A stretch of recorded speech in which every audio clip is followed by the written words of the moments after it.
أعوذ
بالله من الشيطان الرجيم.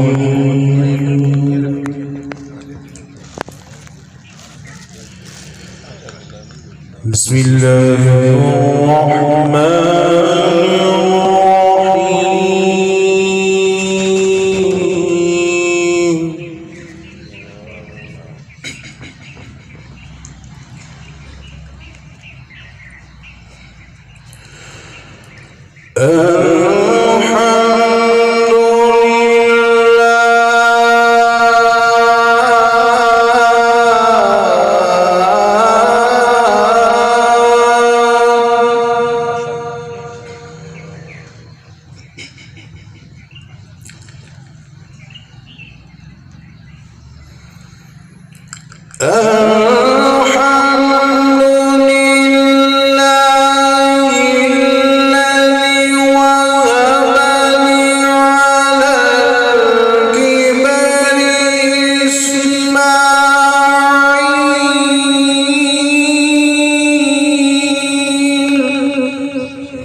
إسماعيل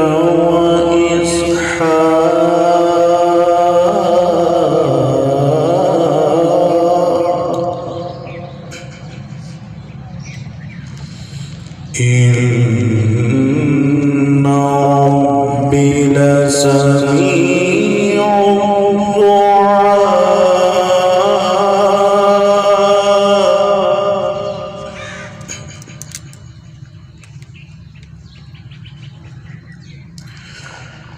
الدعاء رب اجعلني مقيم الصلاة ومن ذريتي ربنا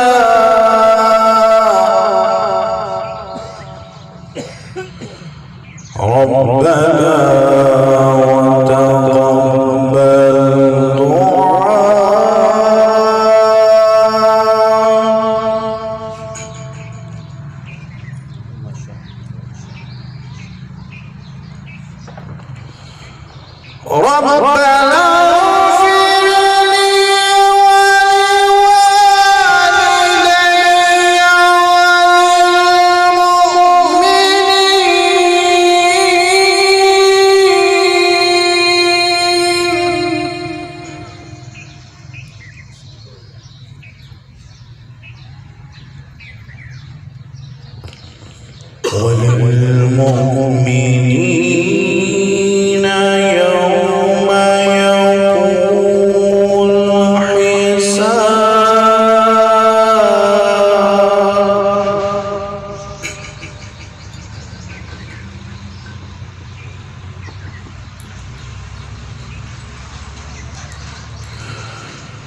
ربنا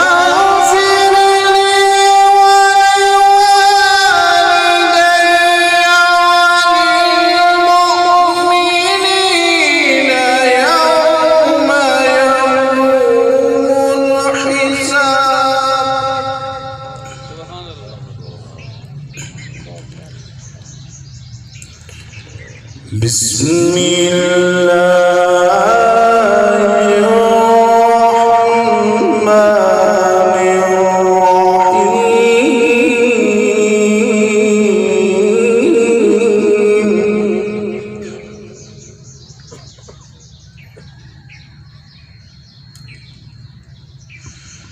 بسم الله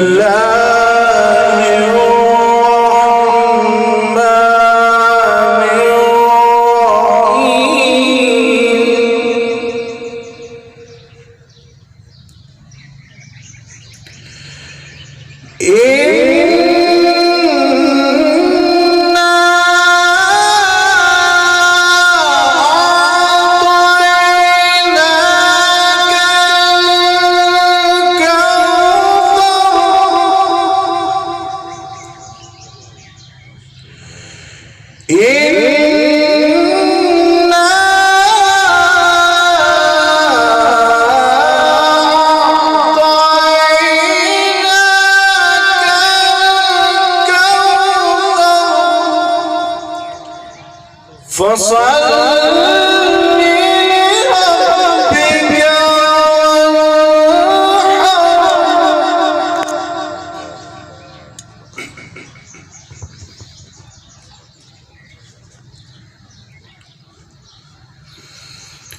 لربك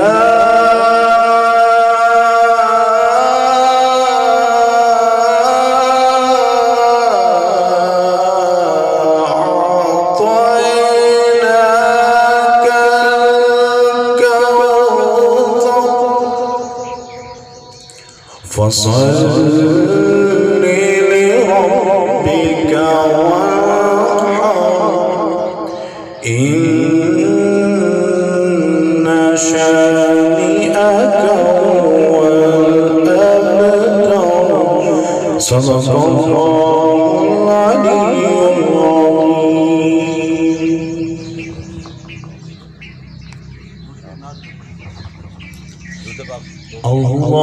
اللهم صل على سيدنا ومولانا محمد اللهم صل على سيدنا ومولانا محمد وعلى آله وصحبه وبارك وسلم اللهم صل على سيدنا ومولانا محمد ذکر الہی کا مرکز آقا کا درود پاک ہے آقا کا درود پاک ہے تو درودوں کے گجرے گناہ کرو تو درودوں کے گجرے گناہ کرو اس ذکر کی نہ کوئی مثال ہے اللہم صل علی سیدنا و مولانا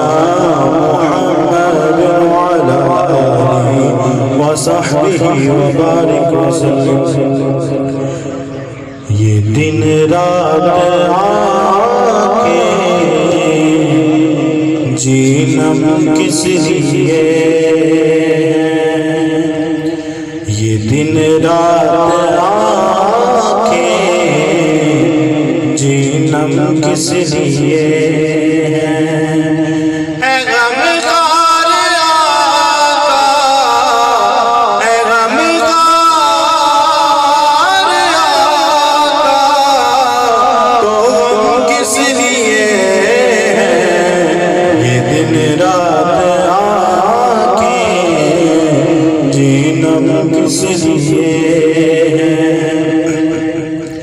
گناہگار بولے ہے کون اب ہمارا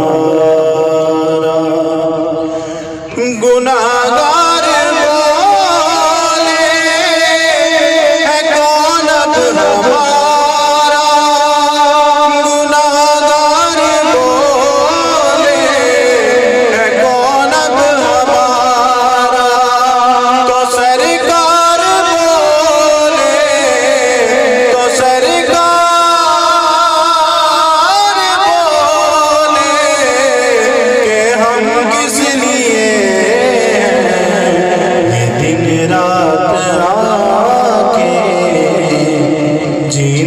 کس لیے ہے غم خار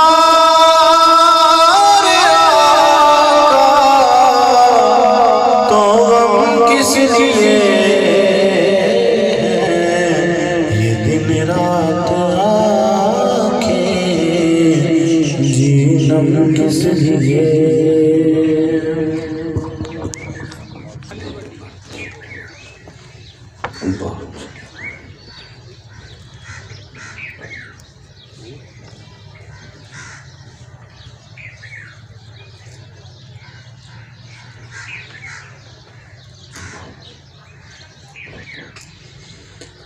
نحمدہ ونصلی ونسلم علی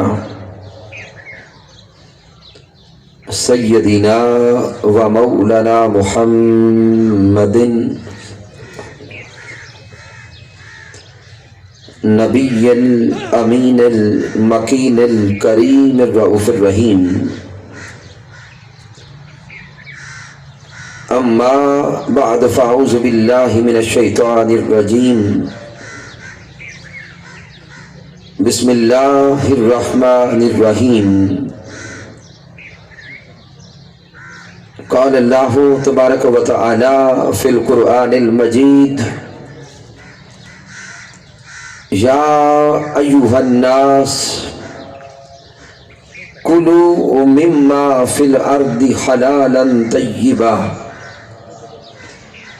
وَلَا تَتَّبِعُوا خُطُوَاتِ الشَّيْطَانِ إِنَّهُ لَكُمْ عَدُوٌّ مُّبِينٌ صدق اللہ مولانا العظیم ان اللہ وملائکتہ یصلون علی النبی یا ایہا الذین آمنوا صلوا علیہ وسلموا تسلیما اللہم صلی علی سیدنا و مولانا محمد وعلی آلہ وصحبہ وبارک وسلم۔ اللہ رب العزت کی توفیق سے اور تاجدار کائنات صلی اللہ علیہ وآلہ وسلم کے نعلین پاک کے تصدق سے رمضان المبارک کی ان بابرکت ساعتوں میں منڈی بہاؤالدین کی سرزمین پر نماز فجر کے معان بعد 5 روزہ دروس عرفان القرآن کی آج ہم چوتھی نشست میں حاضر ہیں۔ ان دروس عرفان القرآن کے انعقاد پر میں تحریک منہاج القرآن ڈسٹرکٹ باڈی اور تحریک منہاج القرآن حلقہ پی پی کے جمی قائدین و کارکنان کو، پھر جملہ فورمز، مصطفی اسٹوڈنٹس موومنٹ، منہاج القرآن یوتھ لیگ، پاکستان عوامی تحریک اور منہاج القرآن ویمن لیگ کی ماؤں، بہنوں اور بیٹیوں کو مبارکباد پیش کرتا ہوں۔ تشریف لانے والے جمی مہمانان گرامی قدر، رب کائنات کی بارگاہ اقدس میں دعا کرتے ہیں کہ اللہ رب العزت سب کا آنا اپنی بارگاہ اقدس میں قبول فرمائے۔ سامعین محترم، چونکہ وقت کافی بیت چکا، اس لیے بلا تمہید آج کے درس عرفان القرآن کے موضوع کی طرف آ رہا ہوں۔ ہماری آج کی نشست کا عنوان ہے رزق حلال اور اس کی برکات۔ سامعین محترم، سب سے پہلے تو اس عنوان کو سوچ کر ہمارے ذہن میں ایک سوال پیدا ہوگا کہ رمضان کی ان ساعتوں میں نماز فجر کے بعد تحریک منہاج القرآن کے پلیٹ فارم سے رزق حلال کے موضوع کو بیان کرنے کی ضرورت کیا ہے؟ تو سامعین محترم، اگر ہم اپنے معاشرے پہ نگاہ ڈالیں تو ہمیں 99% کے قریب افراد کے ذہنوں میں اس دنیا کے اندر کئی اشکالات بھی نظر آتے ہیں، اور پھر 90% سے زائد گھروں کے اندر ہمیں ہر روز کئی قسم کی پریشانیاں نظر آتی ہیں۔ کوئی انسان بے برکتی کا شکوہ کرتا نظر آتا ہے، کوئی اولاد کی نافرمانی کا رونا روتا نظر آتا ہے، کوئی مصائب و آلام سے پریشان ہے، کوئی بیماریوں کی وجہ سے پریشان ہے۔ تو سامعین محترم، اگر معاشرے کی ان بیماریوں کو دیکھیں، ان پریشانیوں کو دیکھیں، اولاد کی نافرمانیوں کو دیکھیں اور بے برکتیوں کو دیکھیں، تو آئیے اگر ہم سوچنے لگے کہ ان پریشانیوں کا سبب کیا ہے، تو ان پریشانیوں کے اسباب ہمیں کئی نظر آئیں گے، لیکن ایک سب سے بڑا سبب ہمارے رزق کا پاک نہ ہونا ہے، ہمارے رزق کا حلال نہ ہونا ہے۔ آئیے قرآن و حدیث کی روشنی میں یہ دیکھنے کی کوشش کریں کہ رزق حلال کی اہمیت کیا ہے اور رزق حلال کی برکت کیا ہے۔ اللہ رب العزت نے قرآن مجید فرقان حمید میں سورۃ البقرہ کی آیت کریمہ نمبر 168 میں ارشاد فرمایا، یا ایھا الناس کلوا مما فی الارض حلالا طیبا۔ اللہ رب العزت اس مقام پر جمی انسانوں سے خطاب کر رہا ہے۔ یا ایھا الناس کے الفاظ کہہ کر اللہ رب العزت تمام انسانوں سے خطاب کر رہا ہے کہ اے انسانوں، کلو مما فی الارض حلالا طیبا، جب میں نے تمہیں خلق کر کے اس کائنات ارضی میں بھیجا ہے تو اب تمہارا انسان ہونے کے ناطے سب سے پہلا فریضہ یہ ہے کہ جب بھی کوئی لقمہ کھاؤ حلالا طیبا، حلال کھایا کرو اور طیب کھایا کرو۔ وَلَا تَتَّبِعُوا خُطُوَّاتِ الشَّيْطَانِ، اور شیطان کے راستوں پہ نہ چلو۔ اِنَّهُ لَكُمْ عَدُوٌّ مُبِينٌ، بے شک یہ شیطان تمہارا کھلا دشمن ہے۔ اس آیہ کریمہ پہ اگر غور کریں تو اللہ رب العزت نے انسانوں کو دو راستے بتا دیے، دو راستے وضع فرما دیے، اور جمی انسانوں سے خطاب کرتے فرمایا کہ اے انسان، اگر تو شعور سے کام لے، فہم سے کام لے، تو تیرے سامنے دو راستے ہیں، ایک راستہ رحمان کا ہے، ایک راستہ شیطان کا ہے۔ اگر رزق حلال کھائے گا طیب کھائے گا تو رحمان کے راستے کو پالے گا، اور اگر حلال کو چھوڑ کر حرام کے لقمے کی طرف چلے گا، متشابہات کی طرف چلے گا، اور طیب کو چھوڑ کر اگر حرام کھانوں کو پسند کرنے ہوئے چلے گا تو وہ رحمان کا راستہ نہیں بلکہ شیطان کا راستہ ہے۔ اِنَّهُ لَكُمْ عَدُوٌّ مُبِینٌ کے الفاظ بتا رہے ہیں کہ وہ شیطان جو تمہارا کھلا دشمن ہے وہ کبھی نہ چاہے گا کہ تم اللہ کی رضا پاؤ، وہ تمہیں اللہ کا قریب نہیں ہونے دے گا، اللہ کے راستے پہ نہ چلنے دے گا۔ اس لیے آئیے آج کے درس عرفان القرآن میں اپنے ارادے کو پختہ کرتے چلے، اپنے ذہنوں کو واضح کرتے چلے کہ اگر اللہ کا قرب پانا ہے، رب کائنات کی معرفت پانی ہے، تو اللہ کا قرب پانے کے لیے سب سے پہلا ذریعہ رزق کا پاک کرنا ہے۔ یہ سامعین، اللہ رب العزت نے قرآن مجید فرقان حمید میں درجنوں مقامات پر مختلف صیغوں کے ساتھ رزق حلال کی اہمیت کو بیان کیا۔ کبھی سورۃ النحل میں رب کائنات ارشاد فرما رہا ہے فَكُلُوا مِمَّا رَزَقَكُمُ اللَّهُ حَلَالًا طَيِّبًا، کہ کھاؤ اس رزق میں سے جو ہم نے تمہیں حلال اور طیب دیا ہے۔ رَزَقَكُمُ اللَّهُ، جو اللہ نے تمہیں حلال اور طیب عطا فرمایا۔ وَاشْكُرُوا نِعْمَةَ اللَّهِ، اور اللہ کی نعمتوں کا شکر ادا کرتے رہو۔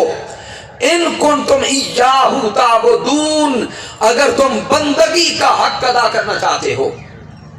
سامعین، اس آیہ کریمہ پہ بھی اگر غور کریں تو پہلا نقطہ تو یہ سامنے آتا ہے رزقکم اللہ، کہ جو رزق تمہارے ہاتھوں میں ہے وہ تمہاری محنت سے نہیں ہے، وہ اللہ کی عطا سے ہے۔ انسان اگر رزق کو پا کر، مال کو حاصل کر کے اور جائیداد کو حاصل کر کے یہ سوچے کہ اس کے پیچھے محنت میری، کاوش میری، جد و جہد میری، تو رب کائنات اس سوچ کو کنڈم کر رہا ہے۔ رزقکم اللہ، بندے سوچ جو تیرے ہاتھوں میں ہے، رزق ہے، مال ہے، جائیداد ہے، اولاد ہے، طاقت ہے، قوت ہے، صحت ہے، غور کر، وہ تیری اپنی نہ ہے، وہ عطا کرنے والی ذات اللہ کی ہے، وہ عطا کرنے والی ذات اللہ کی ہے۔ وَاشْكُرُوا نِعْمَةَ اللَّهِ، وہ تمہارے پاس اللہ کی نعمت ہے، اور اس نعمت کے نصیب ہونے پہ اللہ کا شکر ادا کرو، اللہ کا شکر ادا کرو۔ ان کنتم ایاہ تعبدون، اگر واقعی تم فقط اس کی عبادت کرتے ہو۔ تو سامعین، اگر سوچیں کہ انسان کی خلقت کا مقصد کیا ہے، تو مالک کائنات نے فرمایا وَمَا خَلَقْتُ الْجِنَّ وَالْإِنسَ إِلَّا لِيَعْبُدُونَ، رب کائنات اعلان فرما رہا ہے بندے تیری خلقت کا مقصد اللہ کی عبادت، تیری پیدائش کا مقصد اللہ کے سامنے جھک جانا، بندگی بجا لانا، اللہ کی معرفت حاصل کرنا، اللہ کو راضی کرنا۔ اس مقام پہ رب کائنات اعلان فرما رہا ہے ایاہ تعبدون، تیری خلقت کا مقصد تو عبادت ہے، معرفت ہے، اس کی رضا ہے۔ اگر اس کی رضا کا، معرفت کا، قرب کا، بندگی کا، عبادت کا حق ادا کرنا چاہتے ہو تو اس مولا کی عبادت کا حق اس وقت تک ادا نہیں ہو سکتا جب تک تمہارا رزق حلال نہ ہو جائے۔ تو سامعین، جہاں پہ حدیث مبارکہ پہ آپ کی توجہ چاہوں گا، جس کو امام ابن کثیر نے نقل کیا، تفسیر نعیمی میں آئی، امام احمد بن حنبل نقل کرتے ہیں کہ میرے آقا کے ایک لاڈلے صحابی حضرت سعد بن ابی وقاص رضی اللہ تعالیٰ عنہ آقا کی بارگاہ میں حاضر ہوئے اور پیارے محبوب کی بارگاہ میں سوال کرتے ہیں، عرض کرتے ہیں کہ سونے آقا، مستجاب الدعوات ہونے کا ذریعہ کیا ہے؟ توجہ کریں، مستجاب الدعوات اسے کہتے ہیں جس کی ہر دعا اللہ قبول کر لے، جس کی زبان سے نکلنے والا ہر جملہ اللہ قبول کر لے۔ آقا کی بارگاہ میں عرض کرتے سونے آقا آپ دعا فرمائیں کہ اللہ مجھے مستجاب الدعوات بنا دے۔ تو سامعین اگر ہم اپنے من میں جھانک کے سوچیں، کیا ہمارا دل نہیں کرتا کہ ہماری ہر دعا قبول ہو جائے؟ یہ تو ہر بندہ چاہتا ہے کہ میری ہر دعا اللہ بولے قبول فرما لے، لیکن ہر دعا قبول ہوتی نہیں ہے۔ حضرت سعد بن نبی وقاص عرض کرتے ہیں اے سوہنے محبوب آپ دعا فرمائیں کہ اللہ کی بارگاہ میں مستجاب الدعوات ہو جاؤں۔ اب میرے آقا نے حضرت سعد بن نبی وقاص کو کلیہ بتایا، میرے آقا نے ایک راستہ دکھایا کہ اگر مستجاب الدعوات بننا چاہتے ہو تو اے سعد بن نبی وقاص ایک عمل کر لو، رب تمہاری ساری دعائیں قبول کر لے گا۔ اللہ ساری دعائیں قبول کر لے گا۔ حضرت سعد عرض کرتے ہیں حضور بتائیں، حکم فرمائیں وہ عمل کیا ہے؟ تو میرے آقا فرماتے ہیں اے سعد جب بھی کوئی لقمہ حلق سے اتارنے لگو پہلے دیکھ لو کہ وہ لقمہ حلال کا ہے یا حرام کا ہے۔ اگر ہر لقمہ حلال ہو جائے جو حلق سے اتارو، اگر رزق طیب ہو جائے، رزق حلال ہو جائے، لقمہ حلال ہو جائے تو جو دعا کرو گے اللہ اس دعا کو قبول فرما لے گا۔ پھر آگے میرے آقا علیہ السلام نے فرمایا والذی نفس محمد بجدہ، اس ذات کی قسم جس کے قبضہ قدرت میں محمد مصطفیٰ کی جان ہے۔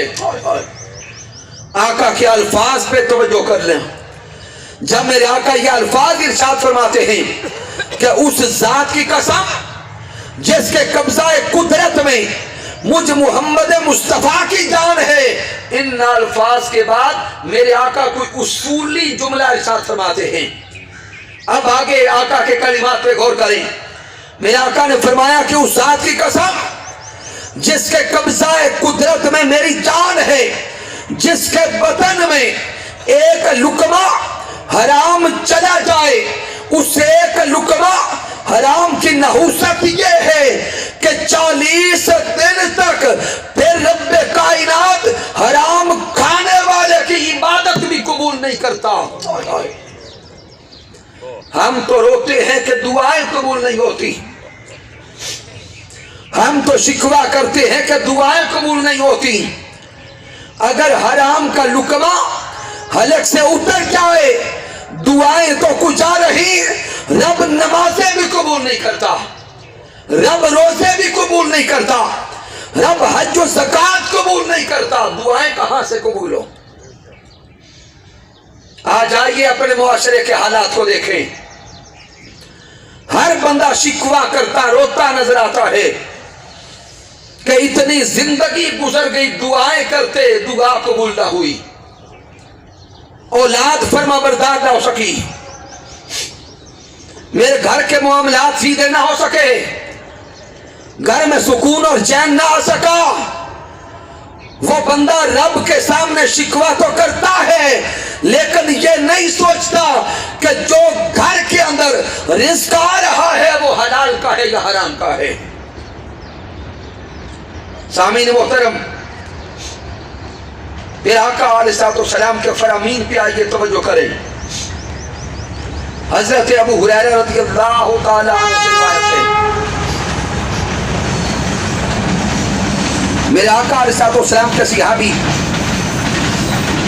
حضرت ابو ہریرہ رضی اللہ تعالیٰ عنہ بیان کرتے ہیں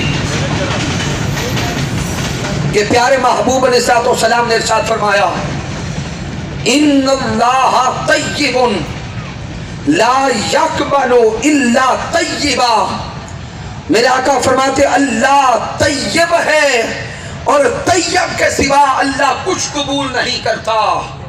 آئے آئے میرے آقا فرما رہے ہیں کہ رب کائنات خود طیب ہے اور طیب کے سوا اللہ کوئی شے قبول نہیں کرتا۔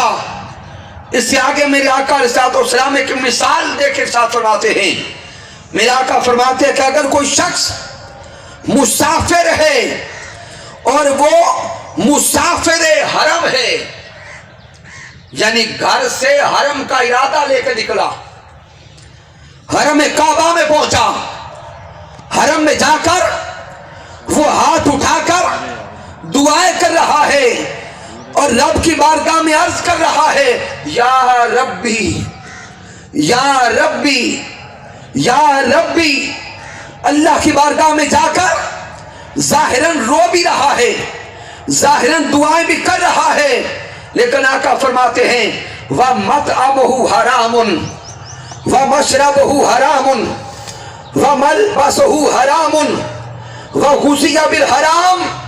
آقا فرماتے وہ حرم میں تو چلا گیا، لیکن اس کا سفر جس پیسہ سے ہوا وہ بھی مال حرام تھا، وہ جو کھاتا رہا وہ بھی مال حرام سے تھا، جو پیتا رہا وہ بھی مال حرام سے تھا، جو لباس پہنا وہ بھی حرام سے تھا، جو کھانا کھایا وہ بھی حرام سے تھا۔ میرے آقا فرماتے ہیں کہ وہ حرم میں جا کر بھی رب رب کہہ کر بھی چونکہ گیا حرام کے مال سے تھا، رب کائنات نہ اس کا حج قبول کرتا ہے، نہ عمرہ قبول کرتا ہے، نہ اس کا اس کی بار کی رضا کیسے نصیب ہو۔ تحریک منہاج القرآن اس مادیت کے دور میں، اس فتنہ اور فساد کے دور میں، حضور شیخ الاسلام کے شاگرد اور تحریک منہاج القرآن سے تعلق رکھنے والے گلی گلی یہ پیغام پہنچا رہے ہیں، آئیے اپنے احوال کو سیدھا کر لیں، اپنے کردار کو سیدھا کرنے کی کوشش کریں۔ پھر حضرت عبداللہ بن مسعود رضی اللہ تعالیٰ عنہ سے روایت ہے، میرے پیارے آقا علیہ السلام نے ارشاد فرمایا، لا یکسب عبد مال الحرام فیتصدق منہ فیقبل منہ۔ میرے آقا علیہ السلام نے فرمایا کہ اگر کوئی شخص حرام ذرائع سے مال کما رہا ہے، دھوکہ دہی سے، رشوت خوری سے، حرام خوری سے مال کو اکٹھا کر رہا ہے، فَيَتَصَدَّقُ مِنْهُ، پھر اس سے صدقہ کر رہا ہے، فَيُقْبَلُ مِنْهُ، اور وہ ارادہ یہ رکھتا ہے کہ میرا صدقہ قبول ہو گیا، تو وہ جان لے حرام کے مال سے صدقہ کرنے سے اللہ صدقہ قبول نہیں کرتا، اللہ صدقہ قبول نہیں کرتا۔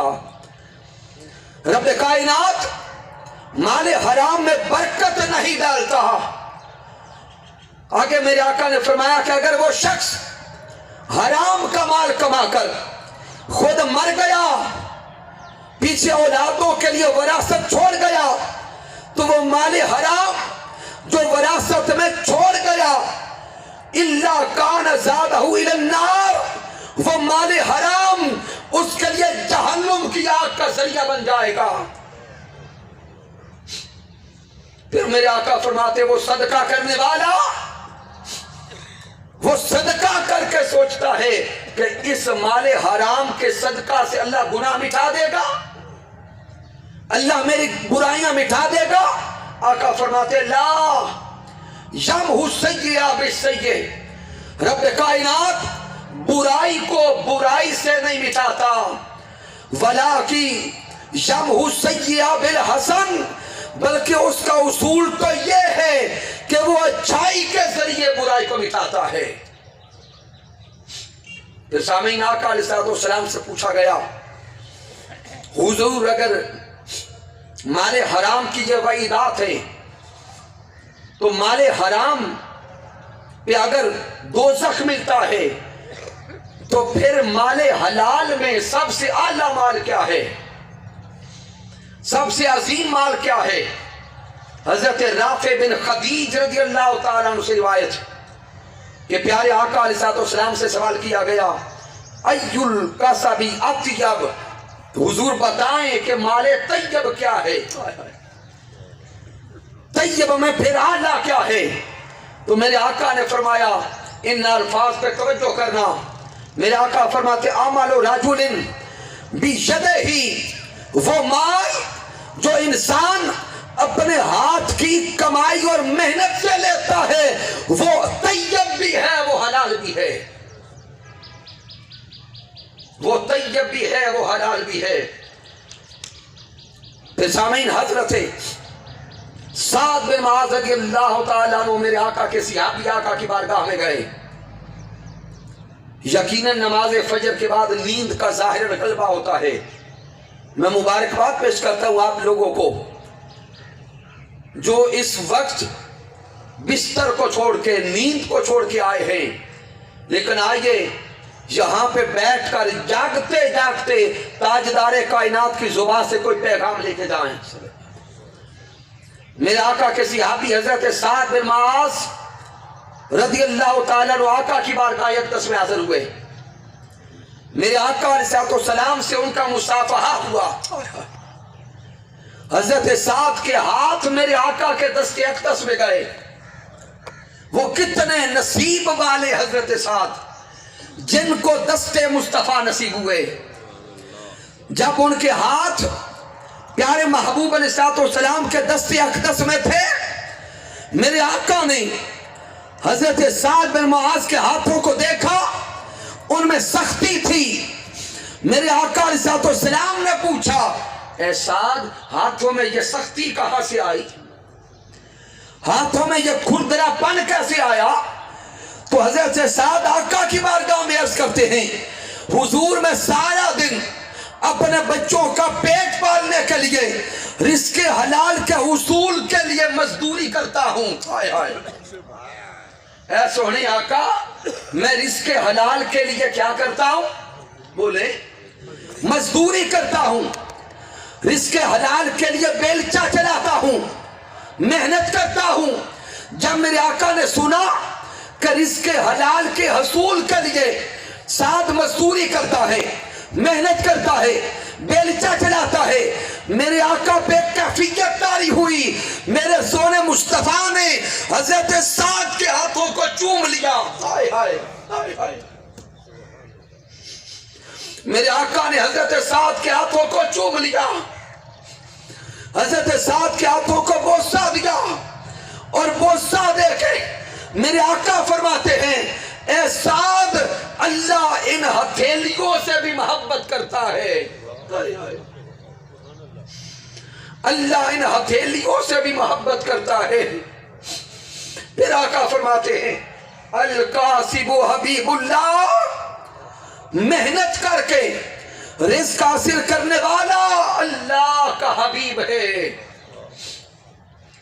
یارو، ہم نمازیں پڑھتے ہیں، نیت یہ کرتے ہیں کہ اللہ راضی ہو جائے، روزے رکھتے ہیں اس نیت سے کہ اللہ راضی ہو جائے، حج و زکوٰۃ دیتے ہیں کہ اللہ راضی ہو جائے، لیکن آقا نے فرما دیا، القاسب حبیب اللہ، وہ سارے فرائض ادا کرنے لازم ہیں، ضروری ہیں، لیکن جو شخص رزق حلال کے لیے گھر سے نکلتا ہے، مزدوری کرتا ہے، کوشش کرتا ہے، اللہ اس سے محبت کرنے لگ جاتا ہے۔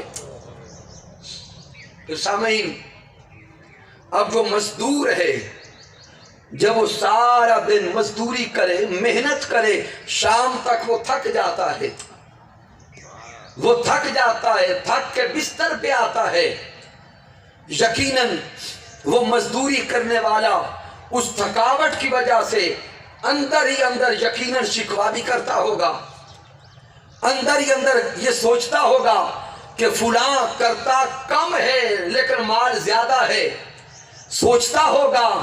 اب میرے آقا علیہ السلام کے الفاظ پہ توجہ کریں، وہ شخص جو مزدوری کرتے کرتے تھک جاتا ہے، میرے آقا اس کے لیے کیا فرماتے ہیں؟ ہائے ہائے، میرے آقا نے فرمایا، من امسا کالن عملی یدہی، وہ شخص جو رزق حلال کے لیے مزدوری کرتا کرتا تھک گیا، شام تک تھک کر وہ بستر پہ گیا، اس کی وہ شام تھکاوٹ نہیں ہوگی، بلکہ آقا نے فرمایا امسا مغفور اللہ، وہ مزدوری سے تھک کر ہار کر تھکاوٹ کے بستر پہ جاتا ہے، امسا مغفور اللہ، رب کی بارگاہ میں اس کی وہ شام مغفرت لکھی جاتی ہے۔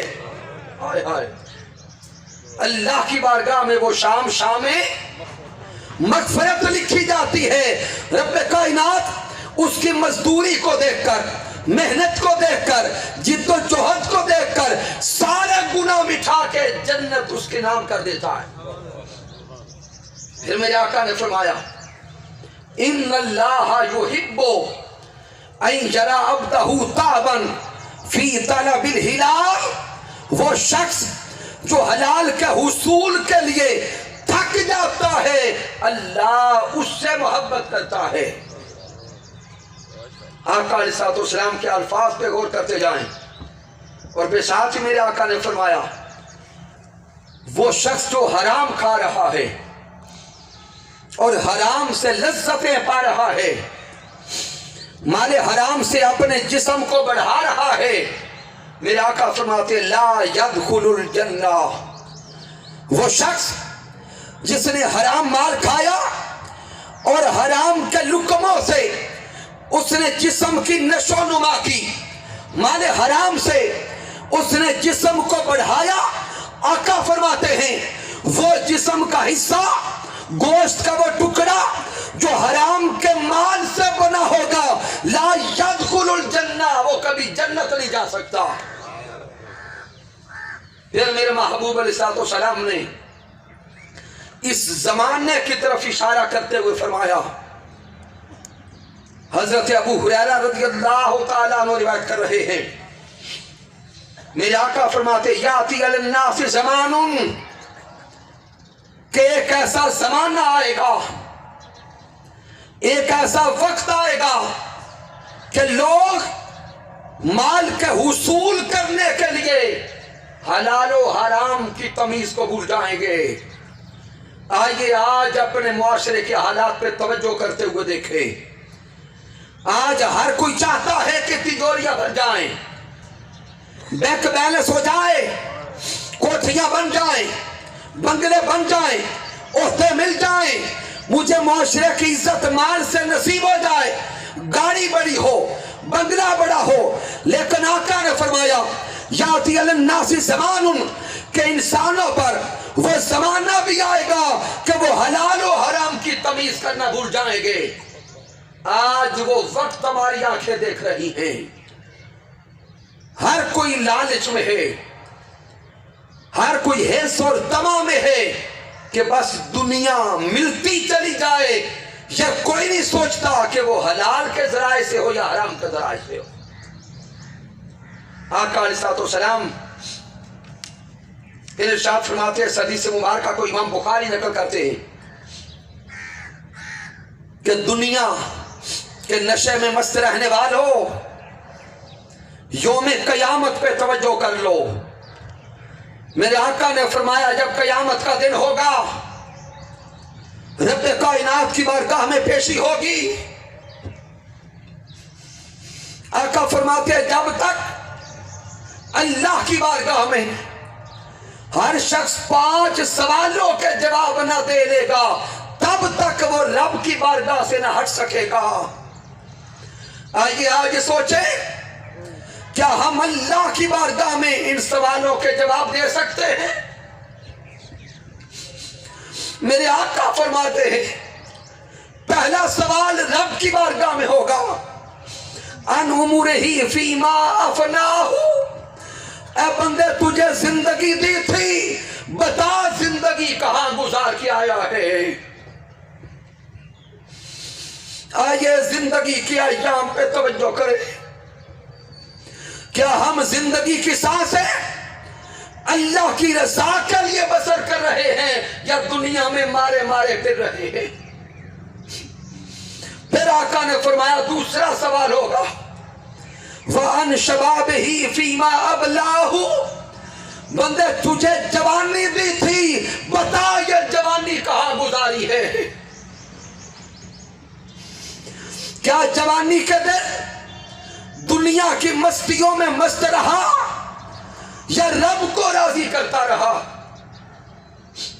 پھر آقا نے فرمایا تیسرا سوال ہوگا، وَأَنْ مَالِهِ مِنْ أَيْنَ اكْتَسَبَهُ، بندے تیرے پاس مال تھا، آج بتا وہ مال کمایا کیسے تھا؟ اللہ کی بارگاہ میں سوال ہوگا۔ وَفِي مَا أَنْفَقَهُ، اور بتا وہ مال لگایا کہاں تھا؟ وَعَنْ عِلْمِهِ فِي مَا فَعَلَ فِيهِ، اور تجھے علم دیا تھا، بتا علم کے مطابق عمل کیا یا نہ کیا؟ سامعین محترم، چونکہ وقت انتہائی مختصر ہو گیا، اب ذہن میں سوال پیدا ہوتا ہے کہ اگر ہم حلال کھائیں گے تو ملے گا کیا؟ وہ جو حرام کھاتا ہے اس کو تو دنیا میں بنگلے مل گئے، کوٹھیاں مل گئیں، کاریں مل گئیں، اگر ہم حلال کے لقموں پہ اکتفا کریں تو ظاہراً ممکن ہے کوٹھیاں نہ بن جائیں، ممکن ہے بڑی گاڑیاں نہ مل سکیں۔ تو سوال کرتا ہے کہ پھر مجھے کیا ملے گا؟ تو جانیں پھر اسے رب کی بارگاہ سے برکت نصیب ہوگی، اللہ کی بارگاہ سے بولے برکت نصیب ہوگی۔ اب وہ برکت کہاں کہاں کام آئے گی؟ اس کے لیے وہ برکت اس دنیا کے مال میں بھی ہوگی، اس کے لیے برکت علم نافع کے حصول کے لیے بھی ہوگی، اس کے لیے برکت شعور اور پہچان حق کے لیے بھی ہوگی، اس کے لیے وہ برکت اللہ کی رضا کے ذریعے جنت میں جانے کے لیے بھی حاصل ہو جائے گی۔ لفظ برکت کا لغوی معنی ہے بڑھ جانا، لیکن سوال پیدا ہوا کس شے کا بڑھنا؟ مال کا بڑھنا بھی اس میں شامل، شعور، بیداری اور حق کی پہچان کا نصیب ہونا بھی اس میں شامل، علوم قرآنی سے علم نافع کا نصیب ہونا بھی اسی میں شامل، شجاعت، بہادری، دلیری وہ بھی رزق حلال سے ملتی ہے، جنت اور اللہ کی رضا بھی رزق حلال سے ملتی ہے۔ ہمیں پوری تفصیل کے ساتھ بیان کرنے کا وقت نہیں رکھتا۔ آقا علیہ السلام کی بارگاہ سے 2 یا 3 نکات اب اختتام پہ، کہ جو بندہ رزق حلال کماتا ہے، کھاتا ہے، پھر غربا کو، یتیما کو، مساکین کو اپنے رزق سے حصہ دیتا ہے، رب کی بارگاہ سے اس کے مال میں بھی اضافہ ہوتا ہے، برکت ہوتی ہے۔ اور اگر کوئی کہے کہ کیسے، کہ تھوڑا ہو کر زیادہ کی کفالت کیسے ہوتی ہے، تو سامعین میں وقت بچاتے ہوئے جملہ دینے لگا۔ آج سے 20-30 سال پہلے چلے جائیں، اپنے خاندانوں کے حالات کو سے دیکھیں کہ 20-30 سال پہلے گھروں کا حال یہ تھا کہ گھر کا ایک فرد کماتا تھا، 10 بیٹھ کے کھاتے تھے، اور آج حال یہ ہے کہ 10 کے 10 کما رہے ہیں، پھر بھی شکوہ ہے کہ پوری نہیں پڑتی۔ بولے کیا یہ گھروں کا حال تھا یا نہیں تھا؟ ذہن میں ایک سوال اٹھے گا کہ اس وقت ایک کماتا تھا، سارے گھر والے کھاتے تھے، پھر بھی زبان پہ شکوہ نہیں تھا، تو پوری کیسے پڑتی تھی؟ پوری اس لیے پڑتی تھی کہ وہ کمانے والا محنت کرتا، جد و جہد کرتا، سعی کرتا، رزق حلال حاصل کرتا، جب وہ رزق حلال لاتا دیکھنے میں وہ تو کم ہوتا، لیکن کفالت میں پورے خاندان کے لیے کافی ہوتا، کیونکہ برکت تھی۔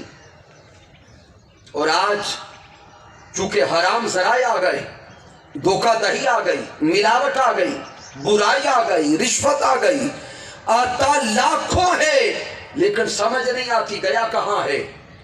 کیوں؟ اللہ کو راضی کرنا چھوڑ دیا، اللہ نے برکتیں اٹھا لی، اللہ نے برکتیں اٹھا لی۔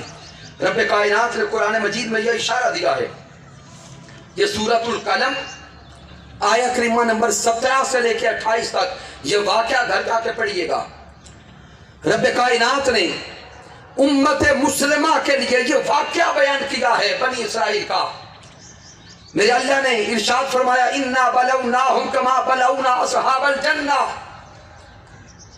کہ وہ باغ والوں کے واقعے کو دیکھیں کہ ایک شخص کا باغ تھا، انگور کا باغ، جب فصل پک جاتی وہ پھل اتارتا، وہ پھل کو 3 حصوں میں تقسیم کرتا، ایک حصہ اولاد کے لیے، دوسرا حصہ جو باغ پہ خرچ آیا تھا اس خرچ کو نکالنے کے لیے، تیسرا حصہ معاشرے کے غریبوں کے لیے، یتیموں کے لیے، مسکینوں کے لیے۔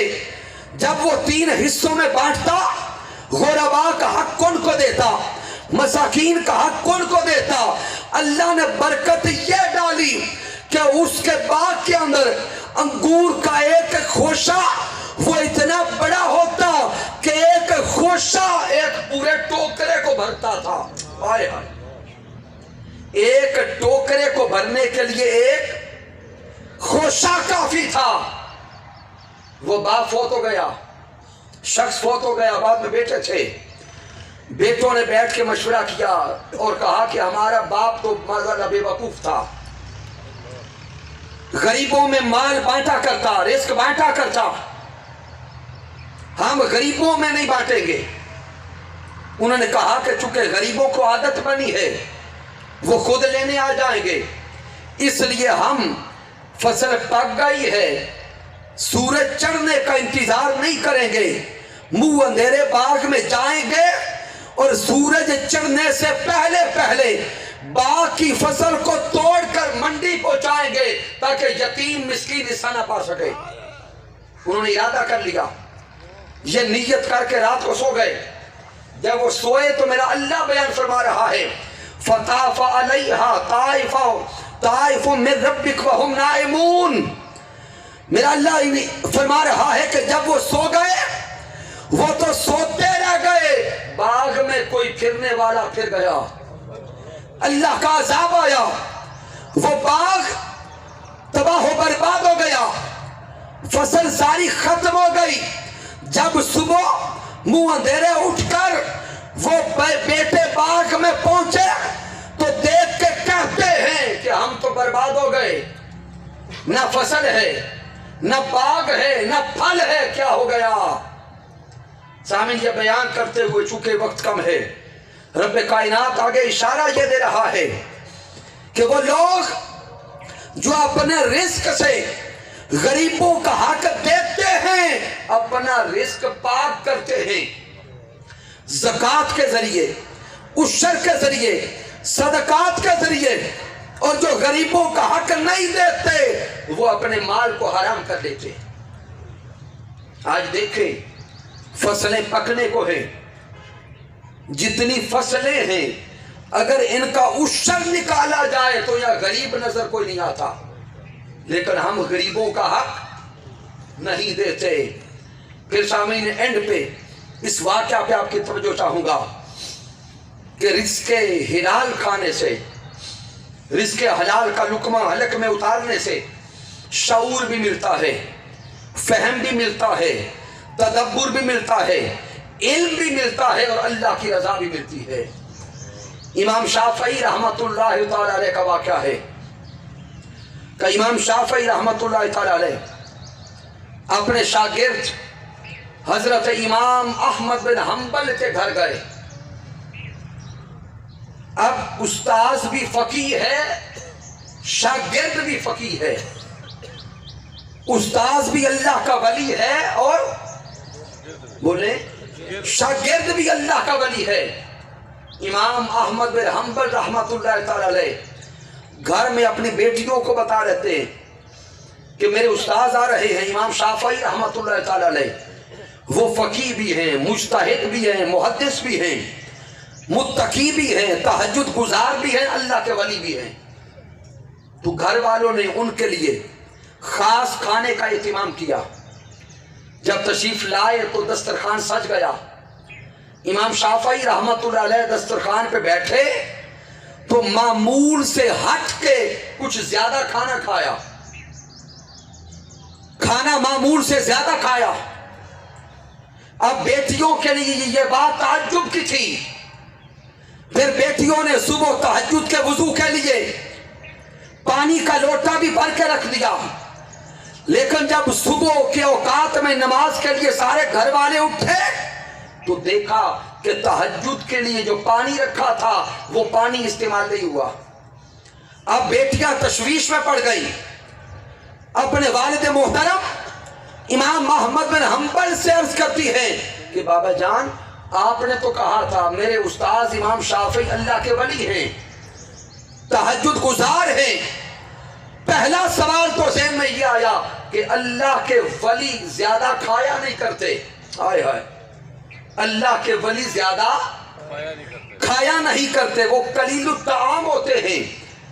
جبکہ آپ کے استاذ محترم نے کھانا بھی بہت زیادہ کھایا. پھر آپ نے بتایا تھا کہ وہ تہجد کی نماز پڑھتے ہیں. ہم نے تہجد کے وضو کے لیے پانی رکھا تھا، وہ بھی استعمال نہیں ہوا. تو نہ انہوں نے تہجد کے لیے وضو کیا، کھانا بھی معمول سے ہٹ کے زیادہ کھایا. تو آپ کہتے تھے اللہ کے ولی ہیں. یہ علامات ولیوں کی تو نہیں ہوتی.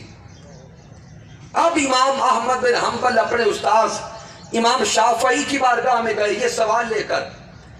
جا کے عرض کرتے ہیں کہ میری بیٹیاں ان سوالوں کا جواب چاہتی ہیں. اب امام شافعی کے جواب پہ توجہ کیجیے گا. امام شافعی عرض کرتے ہیں اور فرماتے ہیں کہ اے امام احمد بن حنبل، بیٹیوں کے سوال اپنی جگہ پہ درست ہیں، لیکن چونکہ آج میں کسی دنیا دار کے گھر میں نہیں ہوں بلکہ احمد بن حنبل ایک فقی، ایک مجتہد، ایک صالح کے گھر میں آیا بیٹھا ہوں. جب میں رزق کھا رہا تھا، لقمے لے رہا تھا، تو رزق کی لذت، رزق کی کیفیت اور لقمے زبان حال سے بتا رہے تھے کہ ایک ایک لقمہ حلال سے ہے. ایک ایک لقمے کا حصول حلال کے ذرائع سے کیا گیا. اس لیے میں نے معمول سے ہٹ کے زیادہ کھانا کھا لیا، یہ سوچ کر کہ حلال لقمے کھانے سے پردے اٹھتے ہیں، علم بھی ملتا ہے، اس کی رضا بھی ملتی ہے. کہتے کھانا زیادہ اس لیے کھایا. تو جب وہ حلال لقمے کھا لیے، رزق حلال کھا لیا، اس کی برکت یہ نصیب ہوئی کہ لمبا سفر کر کے آیا تھا، تھکاوٹ دور ہو گئی. ہائے ہائے، رزق حلال کی برکت. سفر لمبا کر کے آیا تھا، تھکاوٹ دور ہو گئی، سستی جاتی رہی. اس لیے ساری رات میں سویا نہیں بلکہ ساری رات اللہ کے قرآن میں غوطہ زن رہا. ساری رات آیات قرآنی پڑھتا رہا اور ایک آیت کریمہ پہ جب سوچ میں پڑ گیا، غوطہ زن ہو گیا، تو ایک رات میں لقمہ حلال کی برکت سے ایک آیت کریمہ میں سے میں نے 72 مسئلے حل کیے ہیں. رزق حلال ایک آیت کریمہ سے میں نے 72 مسئلے حل کر لیے. اور دوسرا سوال کہ تہجد کے لیے وضو نہیں کیا. تو جب میں ساری رات جاگتا رہا، اللہ کا قرآن پڑھتا رہا، قرآن میں غوطہ زن رہا، اس لیے میں عشاء کے وضو سے تھا تہجد کے لیے اور نماز فجر کے لیے پھر مجھے وضو کرنے کی حاجت نہیں تھی. تو شامعین، اگر رزق حلال نصیب ہو جائے تو پھر علم نافع بھی مل جاتا ہے. آج کے دور میں لوگ سوال کرتے ہیں کہ حضور شیخ الاسلام ڈاکٹر محمد طاہر القادری نے یہ کتابیں کیسے لکھی؟ یہ 8000 سے زائد موضوعات پہ خطاب کیسے ہو گئے؟ پوری دنیا میں تنظیمی نیٹ ورک کیسے بن گیا؟ ویلفیئر بھی ہے، یونیورسٹی بھی ہے، کالجز ہیں، سکول ہیں، ادارے ہیں، اتنا بڑا کام ظاہراً عقل قبول نہیں کرتی۔ تو سامعین وہ راز جان لیں کہ مجدد وقت حضور شیخ الاسلام نے کس طاقت سے یہ کام کیا۔ پیچھے بچپن سے لے کر شباب تک، شباب سے لے کر پروان چڑھنے تک اور کمال تک سارے کے سارے لقمے حلال کے تھے۔ اس رزق حلال کی برکت تھی، کتابیں میں لکھی گئی، خطاب بھی ہوتے گئے۔ آخری جملوں پہ توجہ کیجئے گا۔ حکیم الامت حضرت علامہ محمد اقبال رحمت اللہ علیہ کے ولادت ہوئی تو حضرت علامہ محمد اقبال رحمت اللہ تعالی علیہ کی والدہ محترمہ نے حضرت اقبال کو دودھ پلانے کے لیے بکری رکھ لی۔ میں بالخصوص ماؤں کو یہ جملے عرض کرنا چاہتا ہوں۔ حضرت اقبال کی والدہ محترمہ نے دودھ کے لیے بکری رکھ لی۔ جب ہفتہ 10 دن گزر گئے تو حضرت اقبال کے والد محترم حضرت شیخ نور محمد رحمت اللہ علیہ اپنی زوجہ سے کہتے ہیں کہ بھئی بیٹے کو دودھ پلانے کے لیے بکری کیوں رکھی ہے؟ ماؤں کا دودھ اکثر ہوتا ہے، سبب کیا ہے؟ تو حضرت اقبال کی والدہ محترمہ کے الفاظ پہ توجہ کیجیے گا۔ حضرت اقبال کی والدہ محترمہ اپنے شوہر سے کہتی ہیں، آپ گورنمنٹ کی جاب کرتے اور اس وقت گورنمنٹ انگریزوں کی تھی۔ وہ زوجہ اپنے شوہر سے کہنے لگی کہ آپ تو محنت کرتے ہیں، اپنا کام مکمل کرتے ہیں، اس سے تنخواہ ملتی ہے، آپ تو اپنی طرف سے مکمل حلال کرتے ہیں، لیکن اس کے باوجود مجھے شک ہے کہ ہمارے رزق میں کہیں حرام کی ملاوٹ نہ ہو۔ ہائے ہائے، رزق میں حرام کی کہیں ملاوٹ نہ ہو۔ آپ جو رزق لاتے ہیں وہ میں کھاتی ہوں، اس سے میرے بدن میں دودھ بنتا ہے، میں وہ دودھ اپنے اقبال کو اس لیے نہیں پلاتی کہ کہیں حرام کی ملاوٹ نہ ہو جائے۔ حضرت شیخ نور محمد نے اس سے اگلے ہی دن گورنمنٹ کی جاب سے ریزائن کر دیا۔ پھر حضرت اقبال کی پرورش رزق حلال سے کی، حضرت اقبال کی تربیت رزق حلال سے کی، رزق حلال کے لقموں پر اور رزق حلال پر پلے والے حکیم الامت حضرت علامہ محمد اقبال جب پروان چڑھتے ہیں، کمال کو پہنچتے ہیں، تو پھر وہ اقبال بول کے کہتا ہے، اے طائر لاہوتی، ہائے ہائے ہائے، اے طائر لاہوتی، اس رزق سے موت اچھی جس رزق سے آتی ہے پرواز میں کوتاہی۔ پھر وہ اقبال بولتا ہے، قوت عشق سے ہر پست کو بالا کر دے، دہر میں اسم محمد سے اجالا کر دے۔ پھر وہ اقبال بول کے کہتا ہے، کبھی اے نوجوان مسلم تدبر بھی کیا تو نے، وہ کیا گردوں تھا جس کا تو ہے ایک ٹوٹا ہوا تارا۔ پھر اس اقبال نے اس رزق حلال کی طاقت سے قوم کو شعور دیا، قوم کو فکر دی، نیا راستہ دیا، اور حضرت اقبال کی دی ہوئی فکر سے اور شعور سے دنیا نے دیکھا کہ دنیا پہ ایک نیا ملک اپنی اولادوں کو جو لقمے کھلائیں وہ رزق حلال ہو، طیب ہو اور پاکیزہ ہو۔ تحریک منہاج القرآن یہ پیغام کریا کریا پہنچا رہی ہے کہ آئیے اپنی اولادوں کو سنوارنے کے لیے رزق حلال کی طرف آئیں۔ کی محمد سے وفا تو نے تو ہم تیرے ہیں، یہ جہاں چیز ہے کیا لوح و قلم تیرے ہیں۔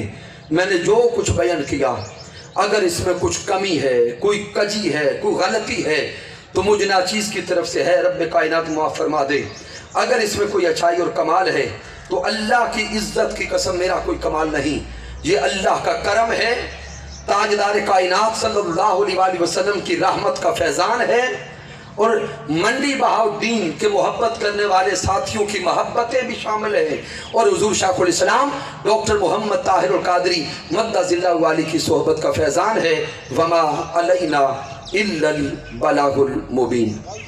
سامعین محترم، کل انشاءاللہ تعالی 5 روزہ دروس عرفان القرآن کی آخری نشست ہوگی، جس میں ایک معروف، ایک عظیم مذہبی اسکالر جناب محترم حضرت علامہ جمیل احمد زاہد قادری صاحب تشریف لائیں گے، اور ایک عظیم موضوع پر، اہم موضوع پہ خطاب کریں گے، جو موضوع ہوگا معاشرتی رسومات میں افراط و تفرید، جس میں شادی بیاہ، فوتیدگی اور وراثت کے مسائل کو وقت کے پیش نظر انشاءاللہ تعالی وہ بیان فرمائیں گے۔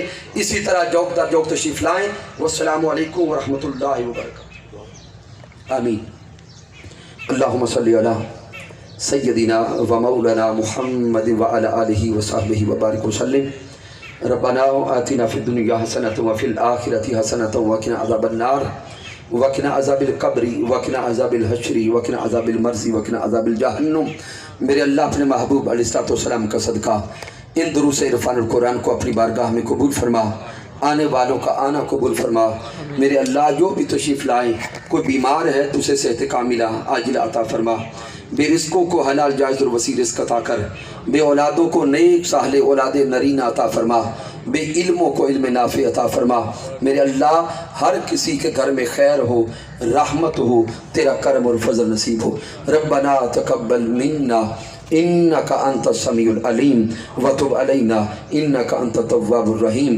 وصلی اللہ تعالی علی خیر خلقہ وعلی حبیبہ محمد وعلی آلہ وصحبہ اجمعین برحمتک یا ارحم الراحمین۔